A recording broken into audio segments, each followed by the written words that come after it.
1991년 대구에서 대형 사고가 발생했습니다.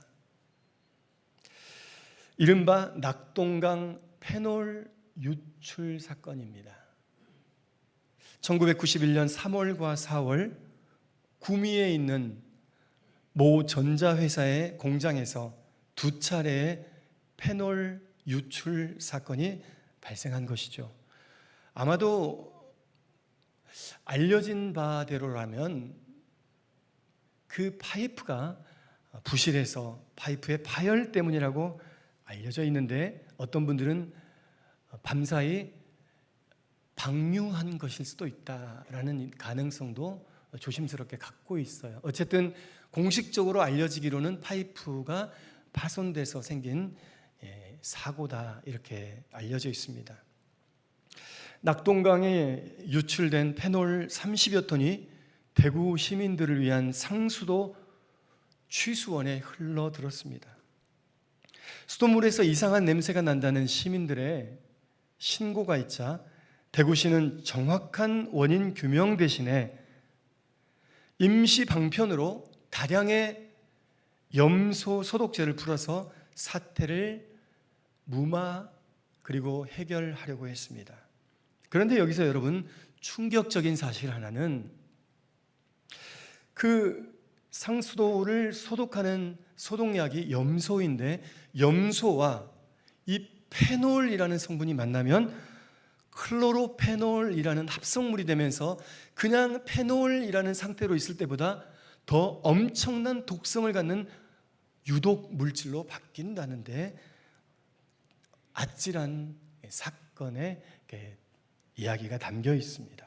이 일로 사건을 은폐하려고 했던 모 전자회사의 관계자 6명, 그리고 수돗물 소독하는 염소를 뿌려서 적당히 해결하려고 했던 정확한 원인 분석도 하지 않고 대충 이를 무마하려고 했던 관계 공무원 7명 등 13명이 구속됐고, 또 11명의 공무원이 징계 조치되었습니다. 이 전자회사가 속한 모 그룹의 회장님이 불명예스럽게 사퇴했습니다. 그 뒤로 이 기업은 아마도 여러분, 제가 딱 이니셜만 말해도 알려져 있는 대단히 큰 기업입니다. 프로야구를 구단을 가지고 있는 아주 유명한 그룹입니다. 그 전자회사 포함하여서 그 그룹 전체가 이 일로 인해서 그 뒤로 그룹 전체가 조금 힘겨운 시간들을 보냈고, 아마도 그 여파 때문인지 지금도 재계 순위가 많이 밀려 있는 것도 사실입니다. 겉으로는 친환경 기업인 것처럼 홍보했지만 사고가 터지자 시민들의 피해와 고통은 외면한 채 회사의 책임을 숨기는 데만 힘썼던 최악의 환경사고, 대구 페놀 유출 사건. 위선적이고 겉과 속이 다른 인간의 죄성을 잘 보여주는 사건입니다. 오늘 본문에 등장하는 회당의 유대인들 역시 겉과 속이 다른 위선적인 죄성을 잘 보여주고 있습니다. 오늘 본문을 보니까 때는 안식일이었습니다. 안식일은 금요일 해질 무렵부터 토요일 해질 무렵까지의 시간이죠. 오늘날로 하면, 개신교 기준으로 말하면 주일을 의미하는 것이죠. 예수님은 안식일이 되자 회당에 가셨습니다. 그곳에는 한쪽 손 마른 사람이 있었습니다.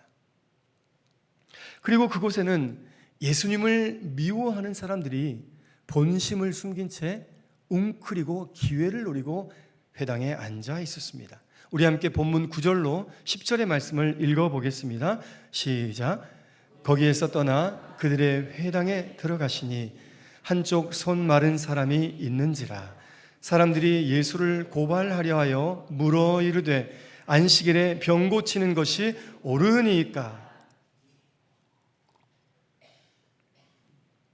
우리가 읽은 이 마태복음에는 그저 사람들이, 누가요? 사람들이 예수를 고발하려 하여 라고 되어 있는데요, 같은 사건을 기록하고 있는 누가복음 6장 7절을 보면 그 사람들은 누구였냐면 정확히 말하면 바리새인과 서기관이었습니다. 누구라고요? 바리새인과 서기관들이었습니다. 이 서기관과 바리새인들이 예수님께 질문합니다. 안식일에 병 고치는 것이 옳습니까? 이 일이 맞는 것입니까? 옳고 그름에 대한 질문을 하고 있습니다. 겉으로 볼 때 그들은 안식일 율법 그리고 규례에 대한 질문을 하고 있는 듯 보입니다. 여기 손 마른 사람이 있는데요, 예수님, 이 사람을 고쳐주는 게 안식일에 해도 되는 일인가요? 아니면 해서는 안 되는 일인가요? 라고 이렇게 질문하고 있는 것이죠. 유대 종교 지도자들인 서기관과 바리새인들이 안식일 규정 준수에 대한 토론을 하려는 것처럼, 그래서 그런 그들의 태도에는 아무런 문제가 없는 것처럼 보여집니다. 당연하죠. 안식일에 회당에 모여서 사람들이 하는 일이 바로 율법의 말씀을 연구하고 또 랍비가 거기 모인 회당의 사람들에게 율법의 말씀을 잘 풀어서 가르치는 것이 회당 회합의 목적이기 때문에 그 목적에 부합하는 일이죠. 예수님, 이렇게 하는 것이 맞습니까? 틀립니까? 율법에 합당한 것입니까? 율법에 저촉되는 일입니까? 아주 자연스러운 일 같습니다. 그러나 그 바리새인과 서기관들의 실제 의도가 무엇이었는가 하는 점입니다. 그들의 의도가 10절 말씀에 잘 폭로되어 있습니다. 사람들이 예수를 고발하려, 뭐 하려요? 고발하려. 의도가 무엇이라고요? 고발하는 거예요. 트집 잡는 거예요. 발목 잡는 거예요. 끌어내리는 거예요. 실제 의도는 그러한데 겉으로는 율법은 어떤가? 라고 아주 고고한 척 그렇게 포장하고 있습니다. 예수님을 고발하려는 의도를 가지고 있습니다. 고발해서 결국 꼬투리가 잡힌 예수님을 사내들인 공회와 같은 종교회의에 넘겨버리려고 하는 아주 더러운 의도가 감추어져 있었습니다. 서두에 말씀드린 겉으로는 친환경 그룹인 것처럼 시민들과 아주 친숙하고 프로야구 구단을 가지고 있는 아주 시민들에게 좋은 것을 많이 선물하는 그런 좋은 친환경 그룹인 것처럼 겉으로 보였지만 막상 사고가 터지니 책임을 회피하려고 하고 숨기려고 하고 조작하려고 했던 그 겉과 속이 다른 위선적인 모습. 여러분, 그것은 이 위선적인 기업 집단 그리고 예수님을 고발하려는 유대 종교 지도자들 뿐만 아니라 오늘 이 자리에 나와서 하나님 앞에 거룩한 모습으로 예배하는 예배자처럼 앉아있지만 사실 속으로는 썩어 문드러진 우리 자신과 같지 않은가 회개하는 마음으로 오늘 말씀을 함께 들여다보기 원합니다. 사랑하는 성도 여러분, 우리가 여기서 한 가지 간과하지 말아야 할 것 있습니다. 간과하지 말아야 됩니다. 제가 보니까 아무도 이 부분은 잘 짚어주는 목사님들이 없는 것 같아요. 설교자는 이럴 때 굉장히 행복하고 흥분합니다.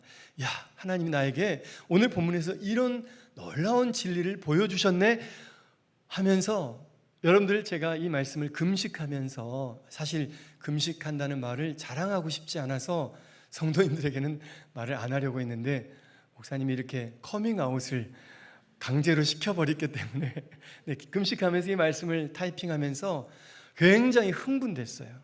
설교자들은 그런 재미가 있는 것 같아요. 오늘 말씀을 다른 설교자들이 잘 터치하지 않았는데 하나님 나에게 이걸 깨닫게 해주셨네. 여러분, 무엇을 제가 깨달았는지 한번 잘 들어보세요. 지금 이 사람들이, 서기관과 바리새인들이 이 질문을 할 때 한 가지 대놓고 전제하고 있는 것 하나 있습니다. 대놓고 전제하고 있습니다.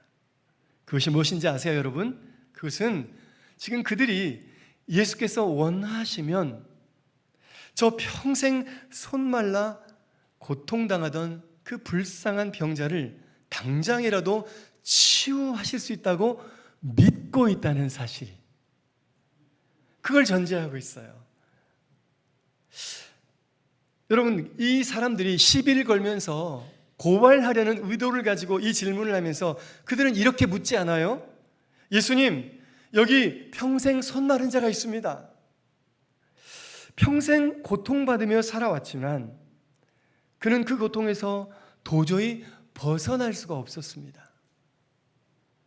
그런데 만약에 혹시라도, 정말로 혹시라도 당신은 이 불쌍한 손 마른 병자를 고치실 수 있을까요? 이렇게 미심쩍은 마음으로 질문하고 있지가 않다는 거예요. 대신 그들은 이렇게 묻고 있습니다. 예수님, 안식일에 병 고치는 게 맞습니까? 그들 생각에도 예수님은 이 손 마른 자 고치는 것쯤은 쉽게 하실 것을 알았던 거예요. 여러분들, 아침에 예배를 준비하는 예배위원들의 기도회가 10시 30분에 담임 목사님 목양실 옆에서 뜨겁게 있더라고요. 저도 옆에서 함께 기도에 참여하는 마음으로 기도를 엿듣고 있었어요. 근데 이 기도가 다 끝나고 나니까 우리 목사님 주도로 빛이 있으라 이렇게 인사하시더라고요. 여러분, 우리끼리도 한번 인사해 볼까요? 빛이 있으라. 누가 한 말씀이세요? 하나님이 하신 말씀이죠. 빛이 있으라 하시니 빛이 없었는데, 그 전까지는 없었는데 빛이 있으라 하신 하나님의 말씀 한마디에 빛이 창조된 줄 믿습니다. 여러분들의 삶에 도저히 불가능했던 일들이 하나님께서 허락하시면, 말씀하시면 그 즉시 해결되는 줄 믿습니다. 하나님의 그 치료의 광선이 여러분에게 내어 쪼여지면 송아지가 그 곡간을 뛰쳐나와 팔짝팔짝 뛰는 것처럼, 말라기의 말씀처럼 그 치료의 광선이 여러분에게 비춰질 때 여러분의 삶에 변화가 있을 줄 믿습니다. 여러분, 그들은 의심하지 않았어요. 빛이 있으라 하셨던 하나님께서 말씀하실 때 빛이 있었던 것처럼 이 예수님은 지금 너의 손이 고쳐질 것이다 라고 말씀만 하셔도 정말로 덜컥 그의 손이 고쳐질 것을 그들은 의심하지 않았어요. 그러니 여러분의 믿음보다 지금 예수님께 시비 걸고 있는 서기관과 바리새인들의 믿음이 더 컸다라는 사실을 여러분들 놓치면 안 되겠어요. 여러분, 이미 예수님은 놀라운 기적을 수도 없이 베풀어 놓으셨어요. 다 찾아 읽지는 못합니다. 제가 골자만 한번 짚어드립니다. 눈이 빠르신 분들은 한번 성경책을 넘겨보시기 바랍니다. 마태복음 8장 1절부터 4절을 보면요, 나병 환자를 치유하십니다. 또 5절로 13절을 보면 중풍병에 걸린 곧 죽어가는 백부장의 하인을 그 집에 가지도 않고 원격으로 치유하셨습니다. 그리고 14절로 15절을 보면 열병으로 죽어가던 베드로의 장모를 고쳐주셨습니다.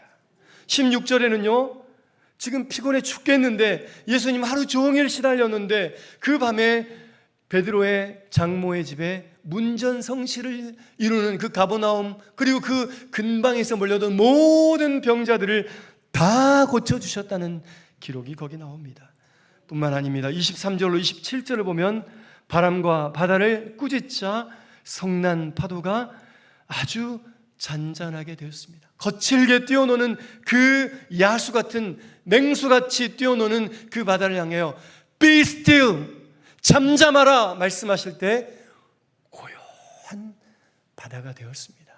Let there be light, 빛이 있으라 하실 때 빛이 있었던 것처럼 Be still, 잠잠해, 까불지 마, 조용히 있어, 움직이지 마 말씀하실 때 그 성난 갈릴리 바다가 멈추어졌다는 것입니다. 무엇으로요? 예수님의 말씀 한마디로. 그리고 28절로 34절을 보시면 가다라 지방에 두 귀신 들린 환자들이 치유받는 사건 나옵니다. 시간이 없습니다만 마태복음 9장 또 중풍병자가 치유받는 사건이 한 번 더 나오죠. 그 다음에 12의 혈루병 여인이 고쳐집니다. 그분의 옷자락을 만지는 믿음만으로 그 여인의 혈루의 근원이 12회나 되는 혈루가 멈추어졌던 사건. 그리고 심지어는 죽어버렸던 회당장 야이로의 딸이 달리다 쿰, 소녀여 일어나라 하실 때에 죽은 자의 자리에서 벌떡 일어나는 놀라운 사건이 있었죠. 두 맹인의 눈을 떠보게 된 일, 귀신 들려 말 못하는 벙어리를 고치신 일 등등. 복음서 저자 마태는 그 모든 기적의 사건들을 기록하다가 이렇게 종합합니다. 우리 마태복음 9장 35절 자막에 아마 준비되어 있다면 비춰주시고요, 한번 같이 읽어보겠습니다. 시작. 예수께서 모든 도시와 마을에 두루 다니사 그들의 회당에서 가르치시며 천국 복음을 전파하시며 모든 병과 모든 약한 것을 고치시니라. 아멘. 여러분, 여기 모든이라는 단어가 3번 나오고요, 두루라는 단어가 한 번 나옵니다. 그러니 지금 마태복음 8장 9장은 우리 주님의 놀라운 기적적인 치유의 사건들이 계속 반복하다가 9장 35절의 말씀처럼 모든 도시와 마을에 두루 다니사 빠짐없이 다니시고 거기서 천국 복음을 전파하시고 모든 병과 모든 약한 것을 고쳐 주신 줄 믿습니다. 이러니 기적을 일으키는 미러클 메이커 예수님의 소문을 서기관과 바리새인들이라고 모를 리가 있었겠습니까? 알고 있었겠지요. 모든 사람들이 알고 있는 사실입니다. 좀 구태의연한 표현이지만 삼척 동자도 알고 있습니다. 그래서 오늘 본문에 보이듯 예수님께서 그 회당에 있는 손 마른 자를 고치실 수 있을까 없을까를 놓고 그들은 의심했어요, 안 했어요? 의심을 안 했다니까요. 오히려 그들은 예수님이 그 손 마른 자를 고쳐주기를 원했을까요? 외면하기를 원했을까요? 고쳐주기를 원해요. 왜요? 고쳐주면 그래 딱 걸렸다. 안식일에 병자를 고쳐? 그래 딱 걸렸다 라고 할 판이거든요. 그들은 일말의 의심도 안 했어요. 오히려 예수님이 혹시 절제하시고 조심하셔서 그래도 안식일인데 하면서 손 마른 병자를 내일 고쳐줄게 하면 이 고발하려는 사람들 입장에서는 큰일 아니겠어요? 작전이 틀어지는 거잖아요. 그러니 그들은 오히려 예수님이 이 병자를 고쳐주기만을 마음속으로 나쁜 의미에서 중보, 기도하고 있었던 것이죠. 예수님을 어떻게든 궁지에 몰아넣으려고 하는 서기관과 바리새인들은 그래서 교묘하게 함정을 파놓고 슬슬 예수님을 그쪽으로 몰아넣고 있습니다. 그들의 그 가증스러운 질문을 한번 다시 들어보십시오. 이제 이 쭉 배경 설명을 들으셨으니까 그들의 하는 말이 얼마나 가증스러운가 한번 들어보세요. 안식일에 병 고치는 것이 옳으니까. 놀랍지 않습니까? 예수님의 기적적인 치유의 권능을 믿으면서도, 믿음을 갖고 있으면서도 그분을 어떻게든 궁지에 몰아넣으려는 그들의 행태가 참으로 놀랍습니다. 사랑하는 여러분, 예수님을 안다고 예수님을 믿는 것 아니지요? 세상에 예수님을 잘 아는, 성경에 대해서 통달한, 그러나 예수님을 믿지 않는 박사님들이 얼마나 많은지 몰라요. 제가 참 좋아하는 미국에서 함께 공부했던 석사과정 같이 공부했던 신모 목사님이 영국의 캠브리지에 박사과정을 하러 갔어요. 근데 거기서 페이스북에 그런 이야기들을 남기더라고요. 내가 정말 세계적인 석학들과 공부하고 싶어서 여기까지 왔는데 이분들이 예수의 십자가와 부활을 믿지 않는다. 여러분, 신학을 가르치는 세계적인 박사님들이 예수님의 부활을 믿지 않는, 그러니까 예수님을 그리고 성경을 잘 안다고 해서 예수님을 믿는 거 아니고요, 또 오늘 이 바리새인과 서기관들처럼 예수님의 능력을 익히 알아서 믿고 있지만 그러나 진실로 그 마음속으로부터 우러나오는 그리스도를 향한 사랑은 결여되어 있고 오히려 예수님을 궁지에 몰고 죽이려는 악랄함들만 그들 마음속에 남아있는 것이지요. 그들은 기적을 일으키시는 예수님의 권능을 알았지만 그분 앞에 엎드려 겸손히 경배하는 것이 아니라 그분을 나의 주, 나의 하나님으로 믿는 것이 아니라 그분을 어떻게든 해코지하려 하고 있습니다. 여러분은 하나님을 그리고 예수님을 해코지하려고까지는 않겠지만 혹시 하나님이 하시려는 일과는 정반대로 하나님을 자꾸만 끌고 가고 있지는 않습니까? 하나님 기뻐하시지 않는 일인데, 하나님 슬퍼하시고 노여워하실 만한 일인데 여러분이 그것을 너무나도 간절히 원하는 일이기 때문에 하나님을 이용해 먹고 그분을 여러분의 포장 껍질로 사용하고 있지는 않으십니까? 바리새인과 서기관들은 예수님을 알았지만 그분을 진심으로 믿지는 않았습니다. 우리가 주 예수님을 나의 구원자로, 나의 그리스도로 믿고 전국 구원의 백성 예수님을 영접하여 하나님의 자녀 된 것은 우리의 의지와 우리의 선택이 아니고 전적인 주 여호와 하나님의 사랑이요 절대적인 주권 가운데 이루어진 은혜임을 믿으시기 바랍니다. 모든 것이 은혜, 은혜,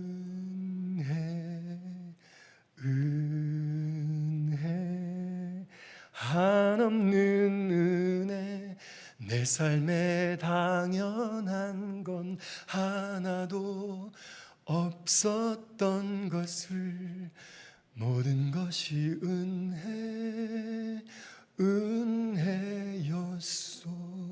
모든 것이 주의 은혜인 줄 믿습니다. 겉과 속이 다른 서기관과 바리새인들, 겉으로는 율법에 관한 논의, 종교적인 논의를 하려는 것 같지만 속으로는 예수님을 올가매려는, 죽이려는 흉계를 품고 있는 자들. 사랑하는 여러분, 교회에서 그리고 여러분의 가정에서 여러분이 겉으로 보여주는 모습이 중요한 것 아닙니다. 사람들이 어떻게 나를 볼까에만 전전긍긍하여 위선을 떨지 말아야 합니다. 더 중요한 것은 우리의 속사람. 더 중요한 건 뭐라고요? 우리의 속사람입니다. 어떤 말을 하거나 어떤 행동을 할 때 중요한 건 우리의 겉으로 드러난 태도나 말이 아니라 무엇이라고요? 우리의 속사람, 그리고 우리의 품은 의도와 목적이 중요한 것이죠. 겉으로는 그럴듯한데 속으로는 시커먼 사리사욕이 담겨 있다면 우리 주님이 아시겠어요? 모르시겠어요? 다 아십니다. 오늘 본문과 똑같은 내용 기록한 누가복음 6장 8절은 이렇게 말합니다. 예수께서 그들의 생각을 아시고. 오늘 마태복음 그 말을 강조해서 말씀하지 않았지만 누가복음 6장 8절은 예수께서 그들의 생각을 아시고, 예수님이 몰라서 어리숙해서 당하신 게 아니에요. 그들의 생각을 아시고. 그렇습니다. 우리 주님은 우리 마음 깊은 속을 다 헤아려 보시고 들여다보고 계십니다. 우리 생각을 아십니다. 주님은 좀 예스러운 표현으로 만홀히 여김을 당하지 아니하십니다. 바로 옆에 있는 친구와 가족은 속일 수 있을지 몰라도 위에 계신 우리 아버지 하나님을 절대 속일 수 없습니다. 무슨 일을 하든지 우리 주님께서 내 생각을 감찰하고 계심을 깨닫고 겉과 속이 일치되는 거룩하고 위대한 하나님 백성 되기 원합니다. 영어 단어에 이 인격이라고 하는 말, 그 말은 인테그리티라고 말해요. 그 사람의 인테그리티, 여러분 수학을 아시는 분은 여기 혹시 중고등학생들 보면 인테그랄이라는 수학적 용어가 있죠. 전체를 말합니다. 그 어떤 부분이 아닙니다. 전체를 말해요. 우리의 인격은 어느 한 부분만으로 평가되는 것이 아니라 우리가 보여지는 것, 보여지지 않는 것, 우리가 낮에 하고 낮에 생각하는 것, 그리고 밤에 생각하고 밤에 도모하는 일들, 그 모든 합계가 우리의 인격이에요. 또 영어 단어에 authenticity라는 말이 있습니다. 진짜백이라는 말이에요. 그 사람은 진짜야. 그 사람은 남들 볼 때만 그러는 게 아니라 진짜 그래. 그 사람 참 진국이야 말하잖아요.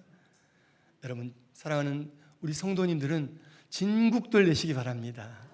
겉과 속 다르지 않고 그 인생의 모든 총량이 인테그리티가 하나님 보시기에, 여러분의 가족이 보기에, 그리고 여러분의 가장 가까운 사람이 보기에도 진실한 사람들 되시기를 주의 이름으로 축복합니다.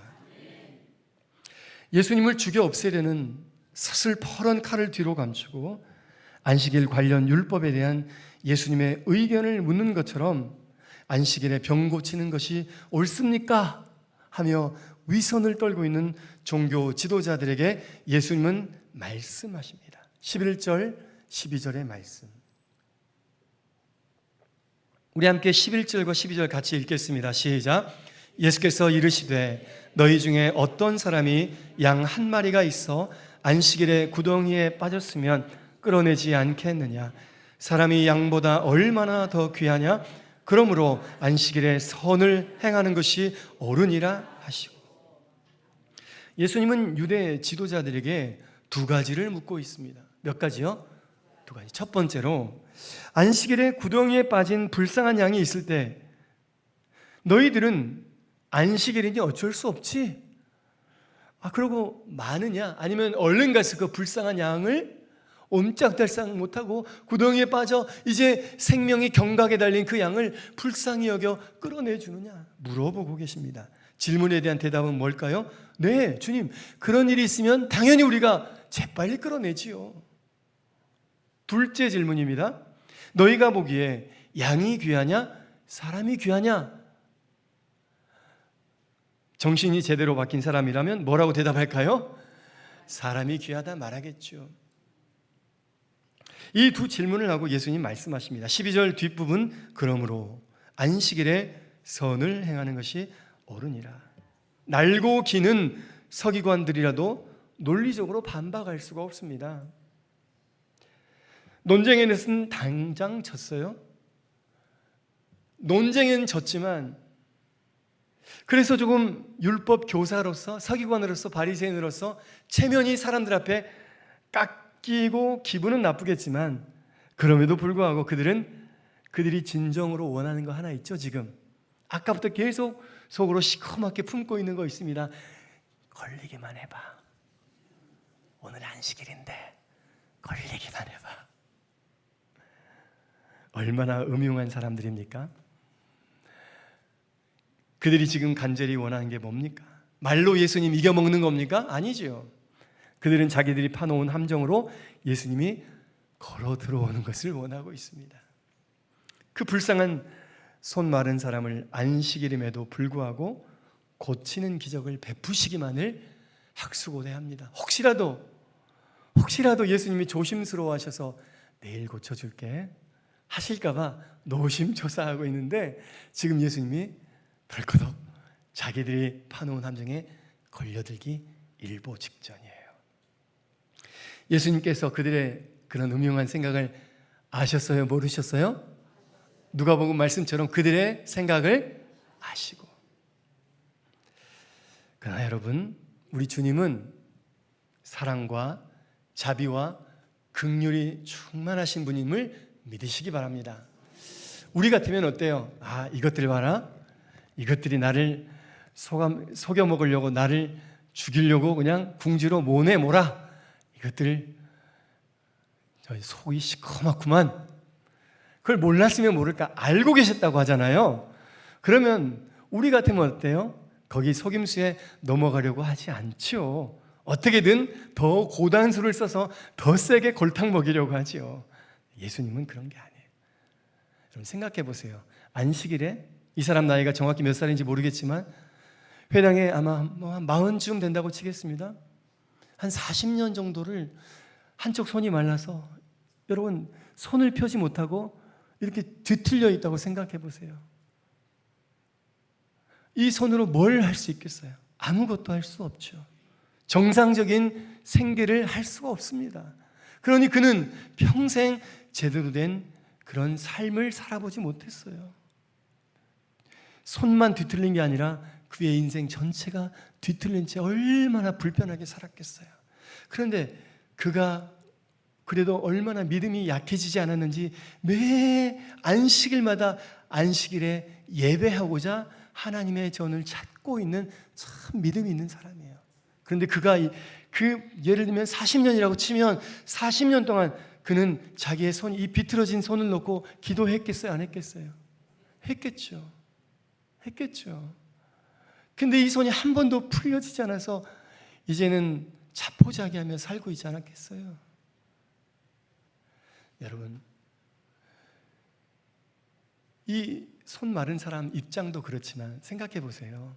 거기 실력이 대단한 율법의 천재들이 다 모여있는 회당에서 그 사람이 평생 이 회당을 드나들면서 예배하지만 아무도 이 사람을 근본적으로 고쳐줄 수 있는 사람이 있었어요? 없었어요? 없었어요. 오늘 헌금 봉헌한 예물 중에 무명으로 100만 원을 하나님 앞에 드린 예물을 저는 참 귀하다고 생각이 됐어요. 저 같으면 제 이름 2글자를 크게 써서 평소보다 100만 원이니까 좀 글자도 좀 크게 쓸 것 같아요. 봉투 딱 넣어가지고 가급적이면 5만 원짜리 말고 10만 원짜리 100장으로 빳빳하게 해서 이렇게 좀 내고 싶을 수도 있는데 참 겸손하게 그 영혼을 사랑하는 마음으로 이렇게 사랑의 예물을 한 걸 보고 참 우리 교인들 사랑이 많구나. 누가 한 줄 모르지만 어쩌면 담임 목사님이 했을 수도 있고 아니면 원로 목사님이 하셨을 수도 있고 아니면 뭐 여러분들 중에 누군가가 이름을 밝히지 않고 조용히 겸손히 하셨을 거예요. 이 작은 것들이 모여서 어린아이의 도시락처럼 물고기 2마리와 보리떡 5개의 기적이 있을 줄 믿습니다. 평생을 그렇게 예배당을 드나들고 회당을 드나들었지만 기적이 일어나지 않았지만 그날 이 사람 얼마나 수지 맞았어요. 예수님을 만났고 예수님이 이 기괴한 함정에 빠져서 내일 고쳐줄게 미룰 수도 있었지만 예수님이 그 모든 것들을 뛰어넘어서 그래 이 놈들이 나를 쳐 죽이려고 하네 알고 계시면서도 40평생을 이 뒤틀린 손으로 하나님께 예배하고자 말씀을 사모하여 이 회당을 문턱을 드나들었던 이 불쌍한 영혼을 고쳐주시는 일을 단 1분 1초도 미루지 아니하시고 예수님은 이 사람을 고쳐주시는 사랑 많으신 하나님을 믿습니다. 우리랑은 차원이 달라요. 그렇죠? 우리 같으면 이것 따져보고 저것 따져볼 거예요. 그런데 예수님 함정인 줄 아시면서도 그거 십자가로 가는 지름길인 줄 아시면서도 그 사랑의 손길을 내밀어 주셨다는 거예요. 여러분 헌금 100만 원 말이 쉽지 실제로 100만 원 하기 쉬워요? 헌금이 많고 적어서 귀하다는 거 아닙니다. 과부의 2 동전 그 2 랩돈이 귀한 줄 믿습니다. 중요한 건 뭐예요? 하나님을 향한 우리의 전부를 드리는 그 중심이요 우리의 속사람이 중요하지요. 그럼 어찌됐든 객관적으로 100만 원을 드렸다는 것은 참 깊은 기도 속에 들으셨을 거예요. 여러분 그런 사랑의 마음 그 불쌍한 영혼 가녀린 영혼을 어떻게든 잘 고쳐주고 싶은 사랑의 마음이 얼마나 귀한가요? 그분의 마음도 귀한데 우리 예수님의 마음은 어때요? 지금 자기 뭘 내놓고 있어요? 목숨줄을 내놓고 지금 이것이 시비거리가 될 줄 알면서도 예수님은 그 사랑을 포기하지 않습니다. 제가 지금 과장하는 거 아닙니다. 오늘 본문 바로 한 절 뒤에 14절 말씀 우리 한번 14절 말씀 같이 한번 읽습니다. 시작. 바리새인들이 나가서 어떻게 하여 예수를 죽일까 의논하거늘. 아멘. 오늘 온 세대 예배라 우리 중고등학생들도 계셔서 아이고 목사님 지금 시간이 12시가 넘었어요. 정말 죄송합니다. 제가 언제 다시 오늘 이 재단에 설치를 몰라서 하고 싶은 말 다 하고 가도 되겠어요, 여러분? 아니면 그냥 여기까지만 하고 말까요? 중고등부 학생들한테 물어봐요. 여러분 고난이 없어. 우리 중고등부 손 들어보세요. 우리 목사님이 하고 싶은 말 다 하고 가도 될까요? 아, 감사합니다. 박수 한번 칠게요. 네. 근데 사실 다 끝났습니다. 결론 부분이에요. 여러분, 이 일로 바리새인들이 예수님을 죽이려 할 것을 아셔요. 그렇지만 우리 주님의 사랑 막을 수 있어요, 없어요? 우리 한번 따라합시다. 주님의 사랑은 못 말리는 사랑입니다. 이걸 좀 더 근사한 표현으로 로마서 8장 말씀을 한번 같이 한번 화면을 보면서 같이 봉독합니다. 시작. 내가 확신하노니 사망이나 생명이나 천사들이나 권세자들이나 현재일이나 장래일이나 능력이나 높음이나 깊음이나 다른 어떤 피조물이라도 우리를 우리 주 그리스도 예수 안에 있는 하나님의 사랑에서 끊을 수 없으리라. 아멘. 정말로 믿으십니까? 끊을 수 없는 사랑, unfailing love, 포기할 수 없는 사랑. 조금 전에 말했던 것처럼 못 말리는 사랑. 저기 목숨줄이 걸린 일인데도 개의치 않으시는 사랑. 저와 여러분을 향한 우리 하나님의 사랑 멈출 수도 막을 수도 끊을 수도 없습니다. 하나님의 사랑은 그 누구도 그 무엇도 막아설 수 없음을 믿으시는 저와 여러분 되기를 주의 이름으로 축복합니다. 시커먼 올가미와 깊은 함정이 드리워져 있는 줄 아셨지만 예수님은 그날 어린 시절 뒤틀려서 고통당하던 그 손 마른 자를 불쌍히 여기십니다. 이제 주님께서 그 사람을 향해 얼굴을 향하시고 질문하세요. 13절 말씀 함께 읽습니다.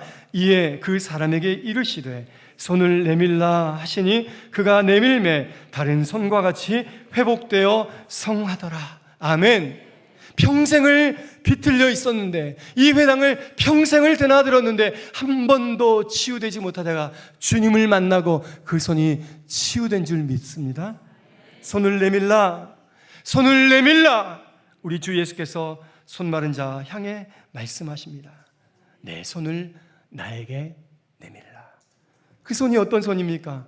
한 번도 제대로 움직일 수 없어서 평생 고통당하던 손입니다. 사람들이 볼까봐 부끄러워서 옷소매 속에 숨겨두었던 손입니다.